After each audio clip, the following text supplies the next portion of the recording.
Welcome back, everyone. In this episode of Duty and Valor, I'm going to tell you the story of a man who, although fighting in some of our nation's lesser-known conflicts, would demonstrate uncommon valor in the field. A man who served in the U.S. Marine Corps for 30 years and saw action across the globe. A man who single-handedly defended his position where he would inflict heavy enemy casualties. A man whose battle cry would solidify his legend among fellow devil dogs. A man who would be awarded the Medal of Honor on 2 different occasions. This is the story of Sergeant Major Daniel Daly. Born in Glen Cove, New York on November 11, 1873, Daniel Daly lived a typical childhood on Long Island. He was a newspaper boy and would later find a love of boxing, which he would reportedly be very good at.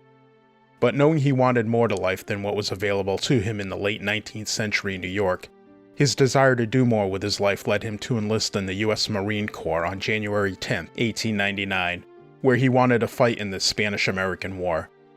But that war would end before he finished his basic military training. Nonetheless, this was the start of his decades-long military career.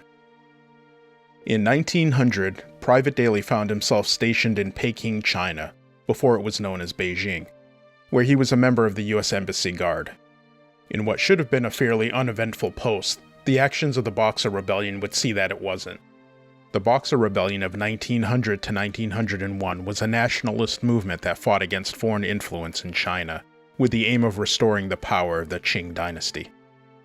On August 14, 1900, during the Battle of Peking, the foreign embassy compound would see itself surrounded during a prolonged 55-day siege. At one point, the U.S. position on the wall was overrun and U.S. forces had to retreat.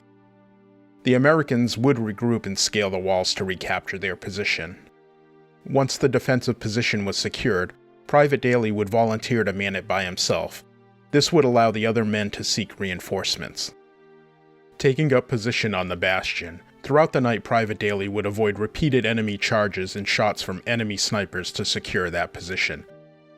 When reinforcements would finally arrive the next day, they would find a single Marine greeting them, and to their disbelief, Private Daly was able to inflict a heavy toll on the attacking forces. Reports put the number of their forces at 200, of which many were wounded and killed.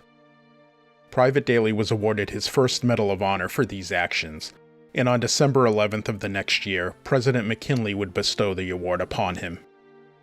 Now a gunnery sergeant, Daniel Daly would go on to serve in places around the world including Panama, Cuba, Mexico, and Puerto Rico before finding himself in Haiti. There he was part of an American occupation of Haiti during what was called the Banana Wars, in approximately 36 years of American intervention and occupation in the Caribbean and Central America. On October 24, 1915, Sergeant Daly along with 40 men of the 15th Company Marines were ambushed by the enemy while attempting a nighttime crossing of the Grand River near Fort Liberté. Outnumbered 10-1, they were under relentless attack throughout the night. During the failed river crossing, the Americans had lost their machine gun when the horse carrying the gun was shot and killed. While his men engaged the enemy, Daly would quietly make his way back across enemy lines alone, where he attempted to find the lost machine gun. Sergeant Daly spotted 3 Haitian men and quietly killed them with his knife. He would then spend some time searching for the machine gun, and miraculously he would eventually find it. He would then make his way back to his unit where they were able to put the machine gun into action. This added firepower aided the American forces in their counteroffensive, where they would defeat the enemy the next day. Because of his actions, Sergeant Daly would be awarded his second Medal of Honor. In the award citation, it was written that Sergeant Daly fought with exceptional gallantry against heavy odds throughout his actions. He was only the 19th person to be awarded the Medal of Honor twice, and only the 3rd to be awarded it for separate actions. Though heavily decorated, Sergeant Daly's military career was far from over. 3 years later, in June of 1918, he would find himself fighting in France during World War I at the Battle of Belleau Woods. Following the Russian surrender, the Germans had begun a spring offensive with their eastern divisions being moved to the Western Front. The Germans didn't expect the resistance that they encountered, and they would see their advance halted by American, British, and French forces near the Marne River. On June 5th, Sergeant Daly was credited with risking his own life to put out a fire in an ammunition dump, which would have been catastrophic if it had caught fire. Then a few days later, he would again put aside his fear of death and would visit every machine gun position within his company, which helped keep the morale of his men up. It was around this time that Sergeant Daly would be credited with the quote that would inspire Marines then and now.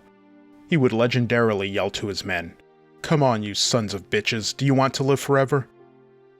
This quote is memorialized on the walls of the Leatherneck Gallery at the National Museum of the Marine Corps in Quantico, Virginia. On June 10th, he was seen single-handedly attacking and capturing a German machine gun emplacement with only his pistol and grenades. He would also be credited with rescuing many wounded Allied men during the battle. He was nominated for a third Medal of Honor, but was given a Distinguished Service Cross and the Navy Cross instead. It was reported that leadership at the time was hesitant to give this honor a third time to one man.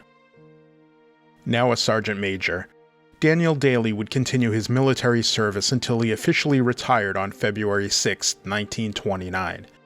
This was the end to a 30-year Marine Corps career, but as all others before and after, he remained a Marine until his death at the age of 63 on April 27, 1937, in Glendale, New York. Sergeant Major Daniel Daly is buried at Cypress Hills Cemetery in Brooklyn, New York. I encourage you to learn more about Sergeant Daniel Daly. There are books available about his heroism as well as short-form media on the internet.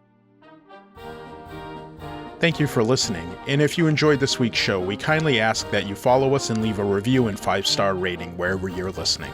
And join us next week where we'll tell you the story of another true American hero.